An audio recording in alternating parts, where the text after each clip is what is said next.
এবার বিএনপির সিনিয়র মহাসচিব মির্জা ফখরুল ইসলাম আলমগীর সরাসরি ঘোষণা দিয়েছেন, আওয়ামী লীগের নিষেধাজ্ঞা নিষিদ্ধতা সবকিছু প্রত্যাহার করে তাদের সম্পূর্ণরূপে স্বাভাবিক প্রক্রিয়ায় আবার সচল করা হবে। অর্থাৎ সম্পূর্ণরূপে নিষিদ্ধ প্রত্যাহার করে সরাসরি সচল করার ঘোষণা দিয়েছেন বিএনপির এই সিনিয়র নেতা। সাম্প্রতিক সময়ে এক সভায় বক্তৃতাকালে তিনি সরাসরি বলেন, বাংলাদেশের রাজনৈতিক ইতিহাসে আওয়ামী লীগের ভূমিকা অবিস্মরণীয়। অর্থাৎ তাদের কখনো ভূমিকাকে আপনি পিছনে রাখতে পারবেন না।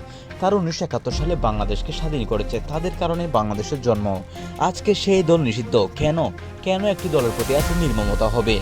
তাই আমরা চাই আওয়ামী লীগের নিষেধাজ্ঞা প্রত্যাহার করে তারা যেন সম্পূর্ণরূপে আবার ফিরে আসে। তাদের যে সমস্ত নেতাকর্মী রয়েছে মিথ্যা মামলায় ফাঁসায়িত, আমরা চাই তারা জামিন হোক, তাদের জন্য নতুন একটি আইন তৈরি হোক।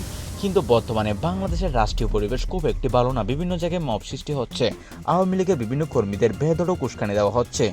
আমরা এটি বিহিত চাই, তাই আওয়ামী লীগের নিষেধাজ্ঞা প্রত্যাহার করে তাদের সচল হোক, এমন দাবি করছেন বিএনপির সিনিয়র নেতা।